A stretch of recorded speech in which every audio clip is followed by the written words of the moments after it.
Welcome back, one and all, to another day, another week here at The Damage Report. I'm still something like John Idarola, and I'm joined once again, as it should always be on Mondays, and yet really feels like it hasn't been in quite some time, by Francesca Fiorentini. Francesca, how's it going? Good, I know, it's been 2 weeks, or like 3 weeks, basically. A month? Is that how weeks work?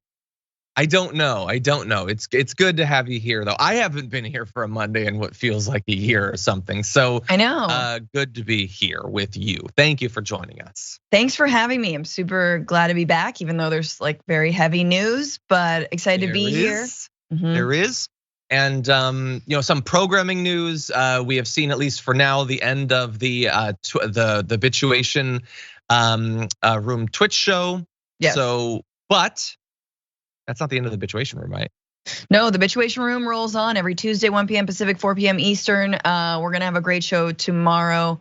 I'm like, who's Dan? Dan Evans, Dan from the internet is gonna be on first time on the Bituation Room tomorrow. Oh, really? First time. First time. Super excited to have him. And yes, Twitchuation Room is going away, but I will be on Rebel HQ, y'all. So there's gonna be me, flapping the gums and all that. So coming out. Stuff, usually. Yep. So stay tuned for all that.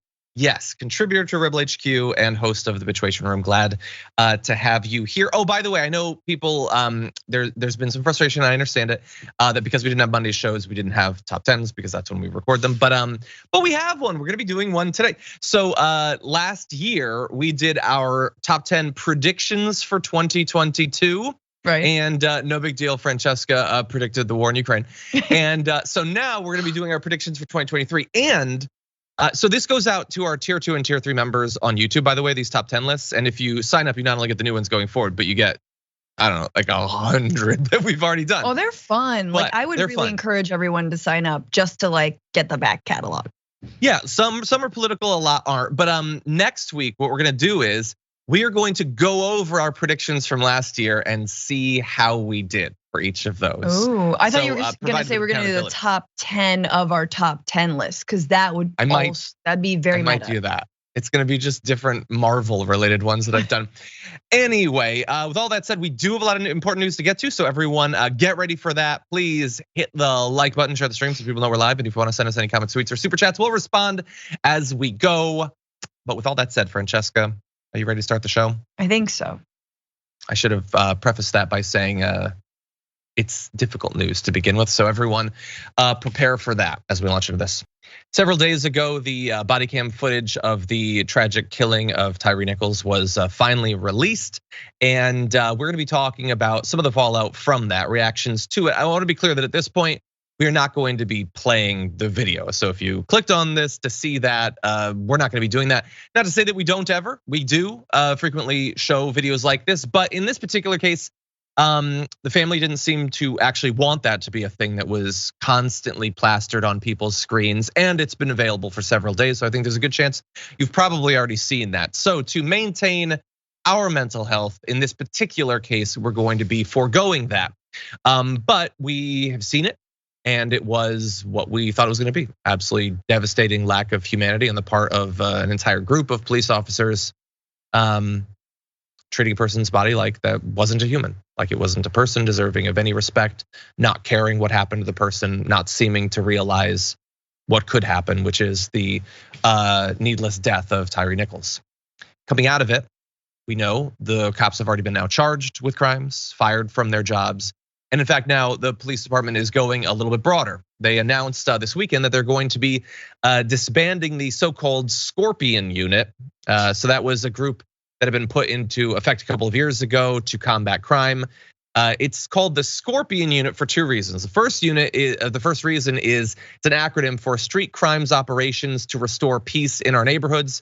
And the other is because they wanted to have something called Scorpion Unit, because they thought it sounded cool. I know that they contorted words into a pattern where they fit for the acronym, but let's keep it real. When the cops do something like set up a Scorpion Unit, you know what they're doing, you know what life they wanna live, you know the respect they wanna have, they wanna feel like badasses. And I don't know, maybe considering how the Scorpion Unit acted in its final days, maybe encouraging that sort of approach is not a good idea. Maybe thinking of yourselves as this like deadly predator isn't the best way to go about it.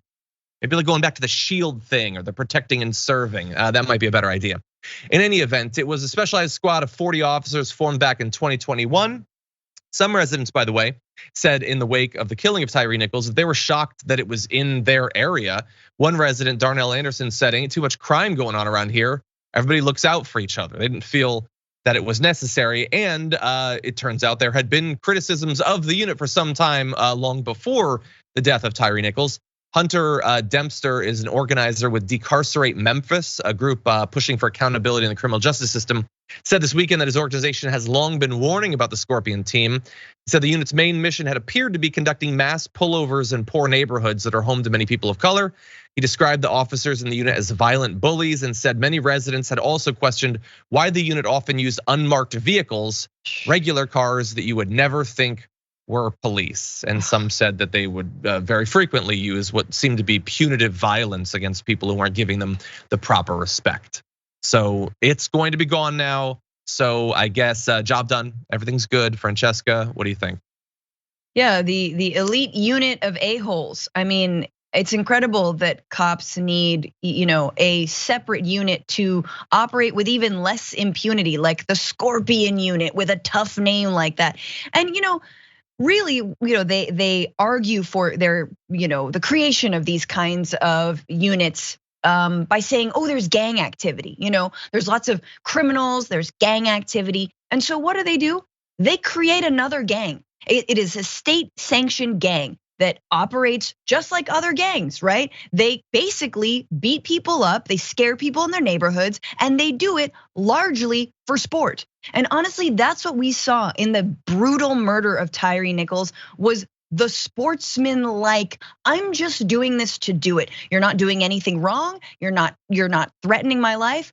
I'm with my boys, just aggressing on a random civilian. Why? Because I've got a badge and I can.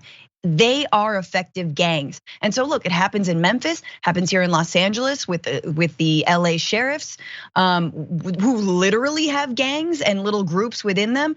And look, that is all part of what happens when there is no accountability. Interesting in this case, 5 black officers immediately fired, a little bit of accountability, but this morning I'm learning there was a 6th. There was a white police officer involved. The dude's been put on desk duty. He's not actually been fired yet, even though he was involved in the brutalization of Tyre Nichols. It's definitely something to track.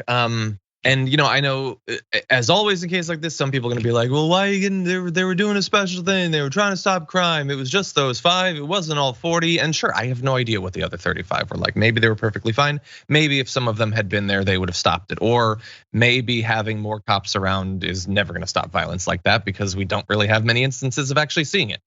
Body cam footage of a couple of people brutalizing someone and another cop throwing himself between the attacker and the victim. I'm not saying that couldn't happen. I haven't seen it. And sure, they're perfectly fine cops. I had interacted with the cops a couple weeks ago and I had a perfectly fine interaction with them. Granted, white male, so my odds are about as good as anyone's. But anyway, there are issues here and we're gonna be talking about reform. I know it didn't seem like setting up this sort of unit was a good idea. I would love to have other areas with their own whatever dangerous animal mascot group they have. Maybe they could look into that. But while I said we're not going to be showing the video and we're not going to be, there was just one thing that I thought was worth mentioning out of it, aside from the obvious, needless, evil brutality. New York Times has a great breakdown of, in the 13 minutes of video, the 71 different commands that were shouted at Tyre Nichols as he was being tased and pepper sprayed and beaten and knocked around. Explicitly contradictory, like telling him to do multiple things that are, you can't do both. You're being hit, you're being told to do something, you're literally lying on your stomach and you're being beaten as if you're fighting back. You have someone tell you to do something and then another roided out cop runs up and tells you to do the opposite thing. Yes. And if you do that, then the first officer is going to beat you, and if you don't, then the second officer is going to beat you, or turns out both will beat you. And so again, like, you would think maybe the next time you hear some white conservative say, just comply, Like you could point out like it's impossible. Also, he did to the extent that a human could while being beaten and tased and literally having the life beaten out of you. It would be great if this sort of evidence would convince them that maybe that's not actually the solution to the problem they think it is. But thus far, not. Personally, I have not seen the video, but I've read accounts of it described in detail, and this is one of those articles that does that. And look, I've seen enough. Look, I'm on all kinds of TYT shows. You guys know I'm on Dr. Rashad Ritchie's show, and we watch a lot of videos, and it is the same thing. It is what I call the cops want you lifeless until you're one life less. That's actually how it plays out. And in this case, as is described in the article, as you can see in the video, right? It's two officers holding each of his arms while another says, put your hands up. How can he put his hands up when one officer's on one arm and one is on the other arm, right? It is absolutely ridiculous, and they do it almost as evidence to say they were giving orders. But who's in charge? Who of the 6 police officers that were on him were actually taking charge of the situation? No, It's not about de-escalation. It's not about keeping people safe. It is about terrorizing a community. That's what this is about. It is about letting a community know you're the gang in charge, and everyone else better live in fear, for this might happen to them. And he was complying. So I have no patience for any of this. Maybe it's a bad apple. Maybe no. It is the effing system. How many videos like this do we need to see? The body cam didn't help. The body cam footage didn't help. Now we just see it. Yeah, they knew that they were recording it. Of course, knew they have a camera on their chest, and they thought, let's still beat this person to death. Let's do that. They keep doing it. Again, not to say that we shouldn't have these things. Obviously, we should. Not to say that we shouldn't continue to innovate. We should, but it is mind blowing how much has no effect. Yeah, I don't know. I like to think that if I was I like to think that I wouldn't do these things anyway. But I like to think that if I was being videotaped, I would maybe just back up a little bit. The person is just trying to lay in a ball. Maybe you could just pause for a second. They can't do that. They can't do that. Like stereotypically in TV, they do training for cops where they have them with a gun, and then like a bad guy will pop up, and then like an innocent person will pop up, and they're testing to see like if they have the discretion and not shoot the innocent person or whatever. They should have that, but like for perceived slights.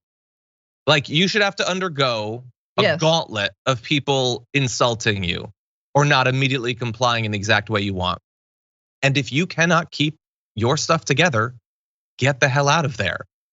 Because clearly that is one of the main problems with cops, is believing that there is something fundamentally special about them, that they have to be respected immediately, even in the very specific ways that they're thinking that are impossible for the other person to know.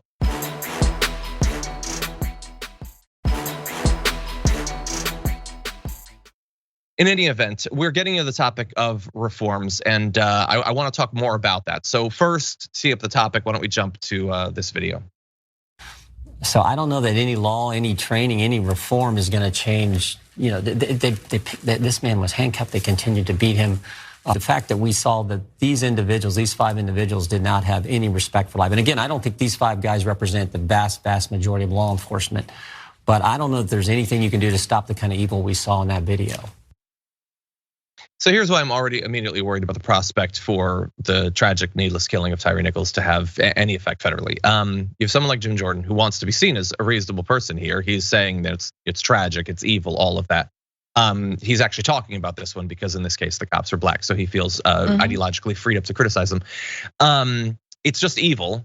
And the cool thing about labeling as just evil is if you just do that, then you don't have to do anything because evil is impossible to get rid of. It's a faith thing. It's a metaphysical thing. Is it evil? Yeah, I think it is evil. Is it also something that we should try to regulate? Yeah, I really do think that we should. And he's willing to at least talk about the possibility of regulations, as you'll see. But you'll immediately see in his responses how general he wants them to be, how scared of the specifics he is. So take a look at this. it sounds like you are not for any new federal regulation. Well, there's things we can do. I think there's all kinds of grant dollars that go out. There's reform that can happen there. We offered amendments to a bill. Tim Scott had legislation. That wasn't what the Democrats brought forward a few years ago. So I think there's some things we can look at, but it's just a difference in I think a philosophy. The Democrats always think that it's a new law that's going to fix something that terrible. We kind of think that that's there's no. I get the ideological. I think the Tim Scott bill had a lot of financial incentives. Sure did. And the George Floyd bill was some mandatories. But let me go through.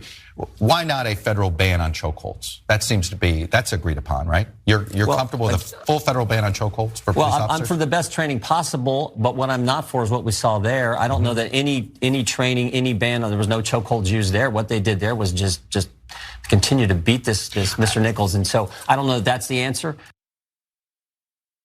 Okay, so he doesn't think that it might have helped here. Okay, maybe. I guess they were holding him though. Maybe it wasn't a chokehold. You know what Chuck Todd is saying there, and I don't like to have to defend Chuck Todd, but you know the point that he was making there. But so you think that we should just leave it in place? You think that there are any circumstances in which trying to choke the life out of a person is a good thing for a cop to do? He appears to. No specific regulation, something. We'll talk briefly about it until I'm gonna check every day and see if people have moved on from this. And then once they have, we will. That's what Jim Jordan is saying right there. Francesca, what do you think? No, I have to say I find it disgusting that Jim Jordan rolls into Chuck Todd interview and it is like just combs his hair extra nice, and he's probably the calmest we've ever seen Jim Jordan. Now suddenly, man, it's a real shame. It's almost like he's about to laugh. Why? Because these are black cops. They killed a black man. Wow. It's kind of just like it's black on black crime. Like that's what his calm, just like, you know what I'm saying, doo-doo eating grin that he's got going on there is basically like, well, it's just black on black crime. No, it's blue on black crime, you guys. That's what it is. The system of policing that killed Tyre Nichols. It is not individuals. They were just doing the bidding of what, honestly, the entire system tells them that it's okay to do. It's just one more black life. You can take it. That's totally fine. And so it grosses me out that Jim Jordan, first of all, you're right. He has got no intention of actually making good on any of those reforms. And we have effectively done to police violence what we've done to mass shootings and gun violence, which is, God, that sucks. Evil, mental health. Anyway, boop-a-doop, tax write-offs. Basically, yeah. And imagine if they were consistent. Like he's like, well, it's evil, and evil's always going to be out there. So why try to regulate it? Like you guys think abortion's evil. You don't seem to have much of a hands-off approach to that. Exactly. You think gay love is evil. Yes. You still feel like that should be banned. I mean, all these things are still going to exist, right? So why are you so gung-ho to stop the one than the other? I think we all understand it. So anyway, he says, there should be like some like voluntary standards, but let's keep it on the state and local level. So let's not do anything federally, and let's not do anything on the level where I would have to do anything, by the way. Let's let the other people do it, and let's just kick it to the conservative states and they can do whatever they want. That's what he's saying there. And by the way, like keeping it real, in this particular area in Memphis, there have been some reforms. So back in 2021, advocates called for a reimagined policing initiative, and they did some things. So here's what they did. De-escalation training is now required. Clearly that needs some work. Officers are told to limit use of force, exhaust all alternatives before resorting to deadly force, and report all uses of force. Tennesseans also took action. State law now requires officers to intervene to stop abuse and report excessive force by their colleagues. Literally any of those things could have stopped this, and literally none of those things actually happened. They publish accountability reports, by the way, that also include the race of people subjected to use of force each year in Memphis. They show that black men and women were overwhelmingly targeted for rougher treatment in 2019, 2020, and 2021. Subject to nearly 86% of the recorded uses of guns, batons, pepper spray, physical beatings, and other force back in 2021. The total nearly doubling that year to 1,700 cases. 7 uses of force, by the way, ended in deaths during those 3 years. So, oh my God. Again, like obviously there needs to be reform, but obviously reform alone doesn't guarantee that these things don't happen. And when people say, how do you reform a system like this? I think this is the sort of evidence that's informing that, is that the cops who were trained under the previous thing, who believe that that's the culture they should have, sure, you can make them go to another seminar or whatever. Is that fundamentally going to change their desire to beat the life out of a person? Well, No. clearly not. This is not a hypothetical, it just happened. No, and exactly. And this is, look, I'm not saying that this wasn't a baby step in the right direction. I'm sure there was a lot of work that was put into that reform, but I'm also pretty sure that folks like, organizers we saw who spoke out about this case want their city to do far more, and that this was a drop in the bucket. Why? Because none of the money was taken out of the cops. If you just pour more and more and more money into policing for more and more, like you said, seminars with some coffee and donuts in the morning, and you talk about diversity and you talk about de-escalation in practice or theory or whatever, right? And you do your like trainings for the media, but except they're like completely unrealistic, because as John, you said, it's not really that some crazy person jumps out at you. It's more like some guy's like, "What was I doing, officer?" And they're like, "That's it, get him." No, it is about taking their money away, because why do they have the money for an elite unit like this? And why is that elite unit, instead of being better trained, better at de-escalation, better with knowing how to, follow one officer and then the rest of them sort of, cool it in the background, right? Why? No, it's because that money is just going to them to operate again with even more impunity, be even crazier than regular cops. Yeah, and look, it's obviously difficult. It is obviously very difficult. I understand psychologically why it is hard to get a cop who might, removed from context, did not want these things to happen, to step in and stop 4 other people who are in, a whirlwind of bloodlust and are like their only desire is to get the respect they think they deserve by killing a person. That doesn't mean you just stop and you just don't do anything. And you just say, well, evil exists. What are you gonna do? I kind of feel like the stakes are pretty high and we need to continue to work at it in a variety of different forms. Reform, by the way, inside of the police is just one way to do that, and not even necessarily one of the more likely ways to actually work. Okay, we're gonna take a very quick break. The same break that we always do. But when we come back, we're gonna be talking about some of the reactions to this, because we wanna make sure that you know how the right is trying to distract from these very real issues we're talking about. We'll have that for you after this.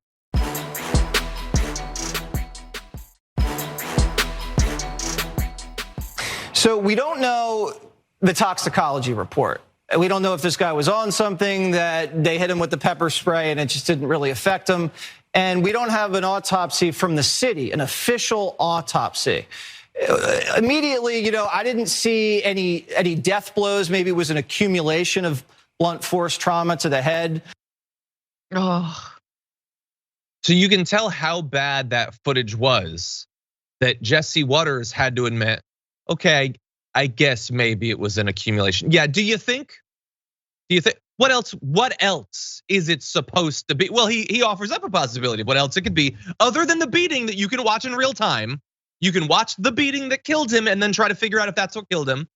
But of course, he immediately sees the video and then thinks, we don't have the toxicology report. What are you expecting to find in the toxicology report that is going to justify what you just saw? Yeah. And the answer is nothing. He's not expecting anything. What he is doing is providing for his racist viewers a bit of a mental out for a second, a minute, an hour, one night, whatever. Maybe there's something else. Maybe there's some substance that was flowing through his veins that makes it acceptable for a group of 5 people to stomp the life out of him as we watch. I don't know what that's supposed to be, Francesca. But clearly he's a clever person. I mean, he makes way more money than both of us combined. So clearly he knows something. Ooh, how I wish Jesse Waters would find himself on the receiving end of a beating like this. Yes, I said it. I'm sorry. I don't believe in political violence, but if it were to happen, I would enjoy that. Yeah, I said it. No, look. We are explicitly not calling for any political violence. Yeah, but I would still enjoy it and warm my little hands by the fire of that. But the point is Jesse Waters knows exactly what he's doing. He's giving his viewers an out to say, I'm sorry, you feel that little tinge in your heart? That might be empathy, but don't worry, dear viewer. Let's turn it around and make sure that we've got a racist coating around any kind of empathy you might feel, just a shield to deflect any kind of empathy when you see that video. And notice what he says, right? He says, I didn't see any death blows. And also something about, the toxicology. There was one other thing, but basically he's talking about, he's playing so it might into be an accumulation of blows. Accumulation of blows, but he basically it does the same thing that the right does to every black victim of police violence, which is ascribing superhuman characteristics upon them. There wasn't a death blow. Oh, but he was probably on PCP, right? Like all of the way that like Mike Brown, who was 17, was like, nah, he's like a 40-year-old, he's a linebacker, Like Trayvon Martin, Trayvon Martin was he had a wife and 2 kids. No, he was a teenager, right? So this is what everyone does all the time when the victims are black. Yeah, implying that, well, clearly there's gotta be something. There's gotta be something that makes this make sense. I mean, he's clearly on something that makes him into Thanos, basically. They have to do this to him. Whereas if Jesse Waters got slapped once, he'd ruin his khakis. Honestly, when I see a bit of video like that, and I think, Jesse Waters is not a particularly bright person. I think everybody understands that, including his fans. But he does know that this is what he's supposed to deliver. He's supposed to say the stock racist line without any charisma and no sense of humor, and that's how he gets his paycheck. And I just think briefly, and I know that it's irrelevant, and we shouldn't waste our time thinking about them. Like, what do their friends think about them? He's probably married, right? What does his wife think about him? That is the job that he does on a daily basis. How could you have an ounce of respect for a person like that? But that's how, John. But it works for all of them. But that's how. When you say, well, there's really a drug epidemic in the black community. I mean, I'm not excusing it, but who knows what's in the toxicology report? Like that's how they excuse it to themselves, by saying that if you're on drugs, then you somehow deserve to die, right? Oh, but specifically if you're black. If you're white, then it's like, oh my God, the opioid crisis that we'll do nothing about. We'll just use as a dog whistle. Gosh, just terrible. Well, look, I know people in the chat are saying Jesse Waters is just a poor man Tucker's Carlson. So yes, and let's turn into his initial commentary on that. By the way, you might be thinking, oh God, brace for impact. We're gonna play the video. No, I'm not gonna do that for you right now. I think we have some more of them later, but that's too much. So what I will let you know is that he says over and over and over again in his first broadcast about this, that this clearly isn't a racial thing because the cops are black. And yet he did find a racial element to it. And that is that this is racist against white people, of course. Says white people are victims of racial hatred among the coverage of Tyre Nichols' death. I'm gonna read some of what he had to say. You're not gonna have to hear it in his voice or his laugh. So whatever you think of them, white people did not play any role in this particular tragedy. Whatever this story may be about, it's not about racial bias. Any honest person could see that immediately. He knows that that's not how racism actually works. He knows that systems of racism are bigger than individual levels of bigotry, but he doesn't want you to acknowledge that or know that. And so he throws condescending, simplistic lies at you.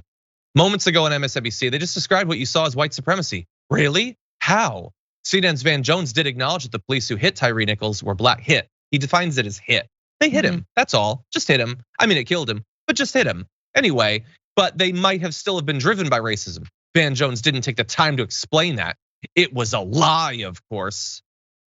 Do I need to explain why that's not a lie and why that could still be how it works? I don't need to, right? Because our audience understands. They're not Tucker Carlson's audience. I think they understand how that works. So the one thing we know, no matter how you feel about the video, most people don't think that's right. But the one thing we know for sure is that there is a highly aggressive propaganda campaign underway tonight designed to manipulate you. Well, you're watching it right then in real time. And using the sad death of a young man in Memphis to do it. Yes, Tucker Carlson is very, very sad about the death of Tyre Nichols. He lost hours of sleep over the death. That propaganda campaign, like all propaganda campaigns, is by definition dishonest. But it's more than that. It's worse than that. This is yet another attempt by our leaders of our country to inflame racial hatred in the United States against, of course, poor white people. Yes, The fact that Tyre Nichols died is tragic because of how bad it is for white people.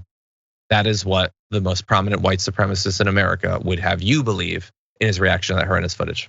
Francesca. God, the victimhood complex of people like Tucker Carlson and what he imagines his audience to have, right? This is, the right's supposed to be like, we're strong, we're not victims. Acknowledging race and gender and sexuality, that makes me a victim. And here they are night after night saying every blow that Tyre Nichols suffered, that was really a blow on white people.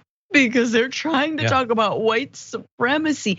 Yes, and if you understood white supremacy, if you actually explained it to your audience, you would know it is a system. It is an institution. It has history. It has a past. It is not an individual. It's not even you, Tucker Carlson, even though you of yourself are an entire institution, right?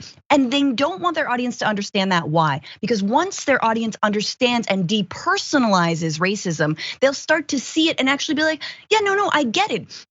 It's not about what I specifically did. It's not about saying a certain word. It's not about a certain amount of inclusivity on this or that. It's not about Star Wars having a black stormtrooper. It is about an entire system in all different, in education, in health, in policing, in housing, that actually works against black Americans. I get it. So when they stop feeling individually attacked is when they start to get, for lack of a better term, woke. And man, oh man, is Fox News afraid their audience will start to think, hey, wait a minute, they're black cops and a black victim. Maybe it's more than just race. Maybe it's the actual system of policing itself. Maybe. You're not gonna get that talk on Tucker Carlson though. Okay, by the way, there's lots of other stuff on Fox over the weekend that was just absolutely devastating. They're all trying to blame black culture, single black moms, whatever. And they're bringing on black conservatives to do it, of course. Because like with Jesse Waters and like with Tucker Carlson, they know how to make money on Fox News. But we are moving on. Wait, John, but I know we have to move on, but can we just underscore how disgusting it is to blame single black moms for the death of Tyre Nichols, a boy, a man who cried out for his mom as he was dying? Disgusting. But by the way, and Jason Whitlock is one of the people that I'm talking about. He said that because they have the chief of police is a black woman, he said this is what you get with single black moms. What does that even mean? I mean, I will leave it to the many, many people who are rightly criticizing him for that. But anyway, with that, we do have to move on because there's a lot of other news to get to. And don't worry, tonight they're gonna be even more disgusting, I am sure. Okay, moving on to this.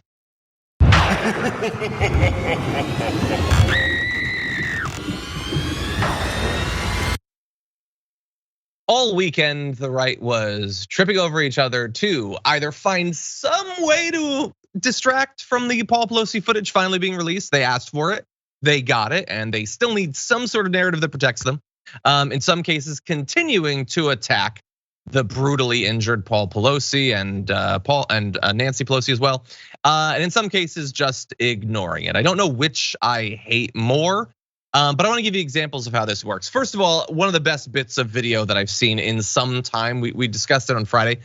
Take a look at one of these right-wing goons being brought on to spread the narrative and being fact-checked in real time. No, the other issue is look, where is the evidence of a breaking and entering? I get what you're saying, Sandra, about always casing the area. There's video of him breaking through the house.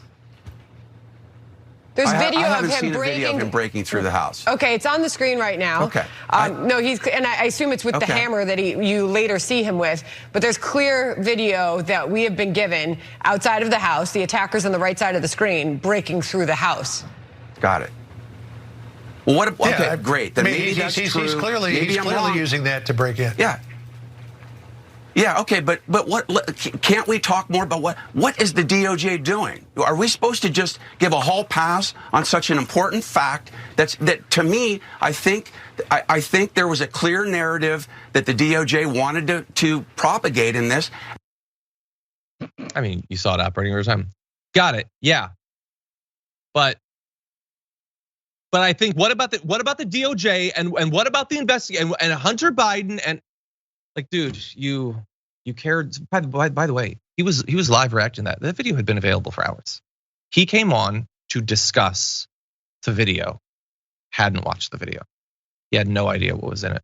He cares so much about this topic that he wants to go on the news to talk about it. And he cares so little simultaneously about it that he didn't even watch the video he's gonna be discussing.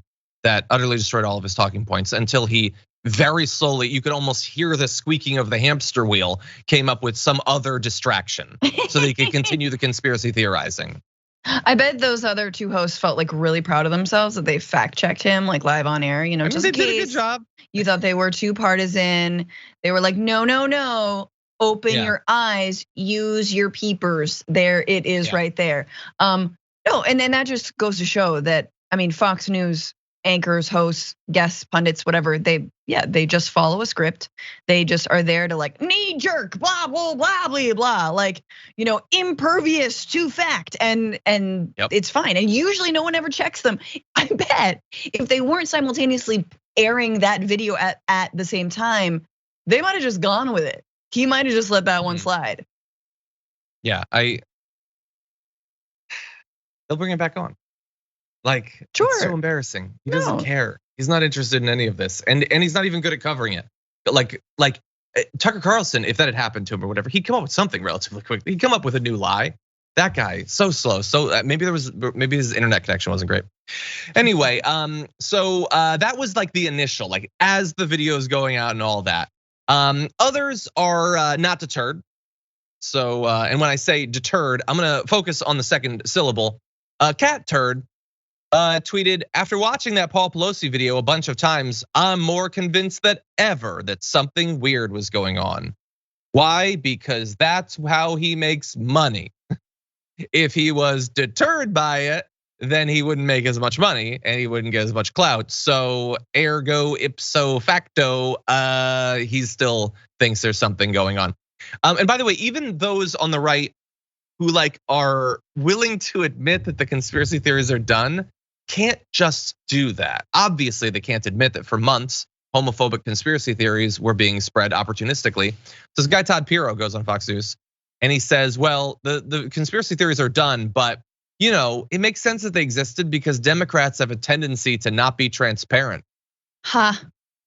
So again, somehow it is the Democrats' fault that his head was bashed in. Either it's their fault because they're having gay affairs, or it's their fault because something China, or it's their fault because they weren't transparent enough. But whatever it is, we were not in any way in the wrong to spend literally months implying that this was not an act of political violence. This wasn't an attempted assassination against Nancy Pelosi, who they've demonized on a daily basis and set up as some sort of tyrant. Nope, this is just a gay affair gone wrong. So something LGBTQ, they're not responsible for it. And while Cat Turd at least had the intellectual dishonesty to address the video, the vast majority just aren't saying anything. Remember, these conspiracy theories were not just Cat Turd and Don Jr.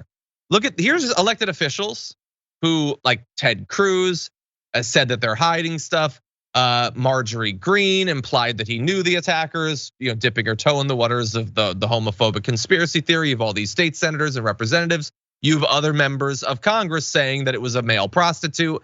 And then you have basically every single prominent right winger from Glenn Beck and Tucker Carlson and Dinesh D'Souza and Pete Hegseth and Megyn Kelly and Elon Musk and Donald Trump and Roger Stone and Michael Savage and Devin Nunes and literally all of them, every single one of them were implying that there was something to this other than what it obviously was, which is a person acting on what they had been told to do and going to murder Nancy Pelosi. And you'll notice, pretty quiet about it, I believe Glenn Beck said that this appears to have been what it appeared to be initially. That it was an actual attack, that's what it was. I think Glenn Beck did that. Other than that, they're just having fun with it. John, and Don Jr. hasn't apologized for his little Halloween costume where he was the murderer. Another Charlie Kirk saying he hopes somebody bails out the assassin. He'll be a midterm hero. Where is the intellectual honesty? Could they at least cosplay intellectual honesty for once or operating in good faith? No, they cannot. I don't know why we're asking, we're asking like a lizard, to like like whatever, roll on its back and like let you pet its tummy or whatever. And like that actually sounds really cute. And now I just want to think about that. But they can't do it. They relish in their own hypocrisy. That's what they do. I am not surprised by any of this stuff. You know what I'm surprised about? Yeah. I'm surprised that more Democrats haven't come out and leading Democrats, that Joe Biden hasn't said, hey, one side of the aisle is advocating for political violence and trying to tell you that what you saw on video did not happen, and aggression upon the Speaker of the House, the former Speaker of the House. And the other side is just trying not to get their home broken into. Like, this is the thing. Their family members murdered? Nancy Pelosi just resigned, you guys. Yeah, she just resigned, and she had a lavish, ceremony. Oh, thank you for this, and everyone sat there. Oh, it's so great, and pretending as if this hadn't just happened, or I think it was maybe days before or days after. And yet, it's like, again, Democrats are playing, tiddlywinks here. Whatever. I never understood what tiddlywinks was. If you know what tiddlywinks is, just tell me. And Republicans are, again, armed to the teeth and inciting political violence. Yeah. We are completely not taking this seriously. Okay, stick around, everyone. We got more after this.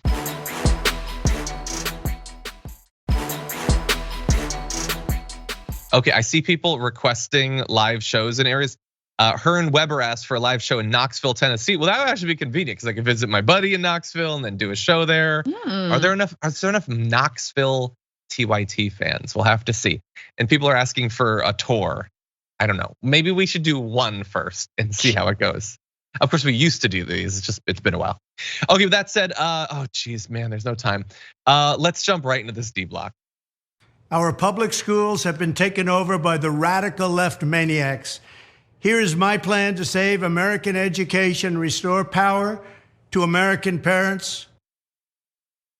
Okay, so I guess he is taking this presidential run seriously because he has now realized that while things like immigration stuff got the GOP fired up a ton like 6 years ago, now it's all about parents' rights. Because after all, every school kid is perpetually surrounded by LGBTQ pedophiles or whatever, or drag shows or something. I don't know, he doesn't know. He just got the memo that you're supposed to talk about schools. And so he's got some pretty insane proposals. Why don't we jump into a little bit of what he wants to have done? We will cut federal funding for any school or program pushing critical race theory, gender ideology, or other inappropriate racial, sexual, or political content onto our children. We're not going to allow it to happen.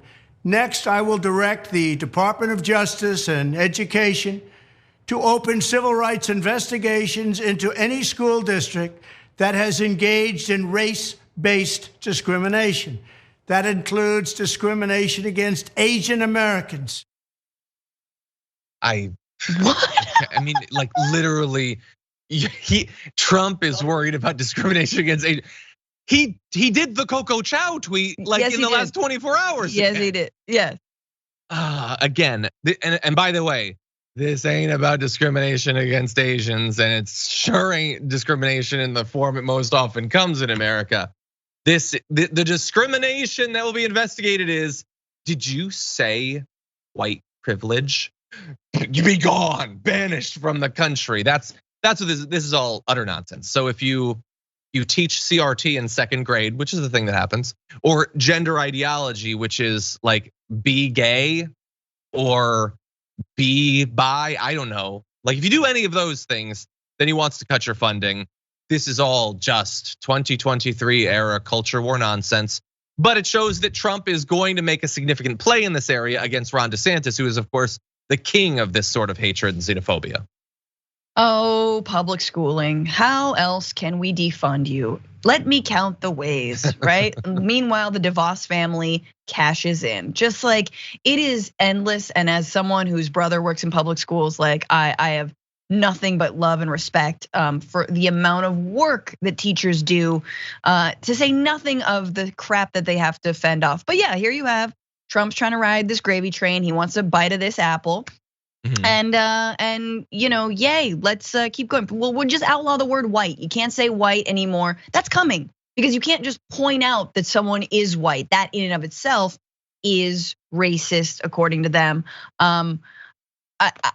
I think my favorite part is the like anti-Asian racism, because I think Elaine Chao spoke out about what Trump said about her on Truth Social recently. So maybe he's trying to mend that because he knows that, like, you can't just staff your White House with, like, squirrels, which at this point are the only people. I'd trust him more. I would honestly. Trump is the China virus guy. He stood in front of a crowd of people and called a disease that was killing hundreds of thousands of people Kung flu. Yep. He's the champion that's going to end this anti-Asian racism.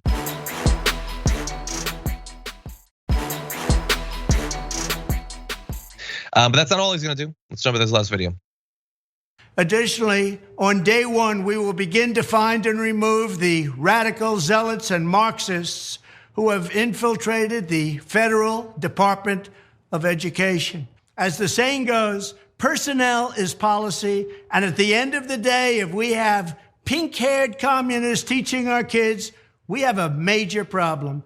When I'm president, we will put parents back in charge and give them the final say. We will get back to teaching reading, writing, and math called arithmetic, and we will give our kids the high-quality pro-American education they deserve. Was like a teen non-binary person rude to him once and he just couldn't get out of his head? I don't know. Anyway, so political purges in the Department of Education. Got it. Check that one off the fascism Sudoku or whatever. Yep. That's not how Sudoku works. But anyway, that's what he's promising, is they're going to be rooting out anyone who's LGBTQ. That's what they're going to be doing. In any event, we'll have more on this. I want to jump ahead to our last bit. We're going to continue in this block though.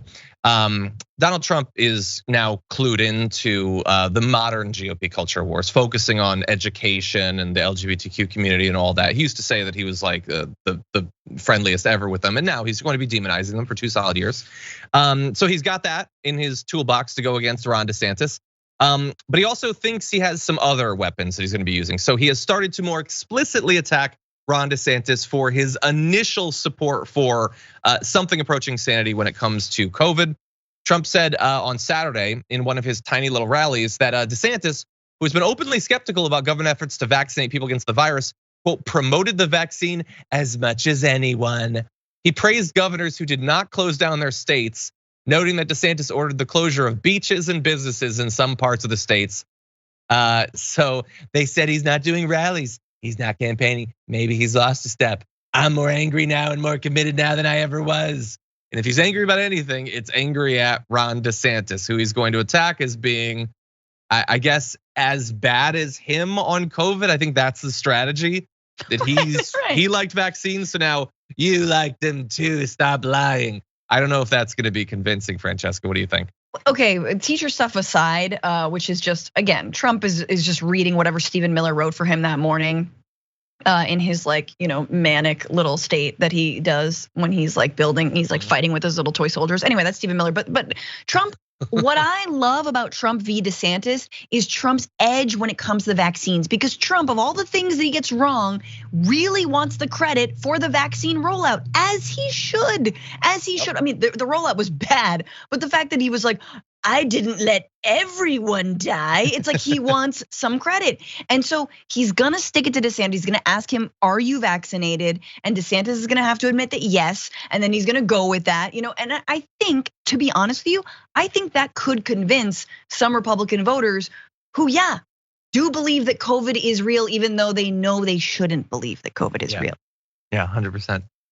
Look at it. So if we could jump ahead to graphic 3. He's calling Ron DeSantis a globalist.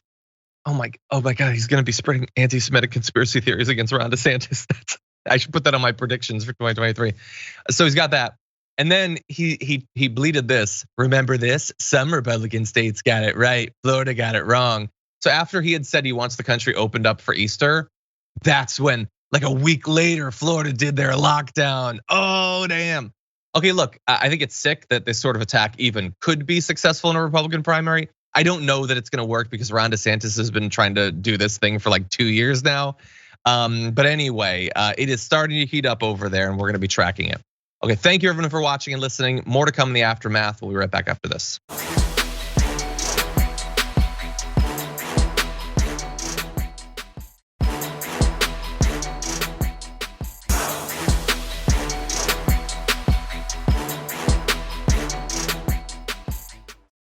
Thanks for listening to the full episode of The Damage Report. Support our work, listen ad-free, access members-only bonus content, and more by subscribing to Apple Podcasts at apple.co/TYT. I'm your host, John Adarola. I'll see you soon.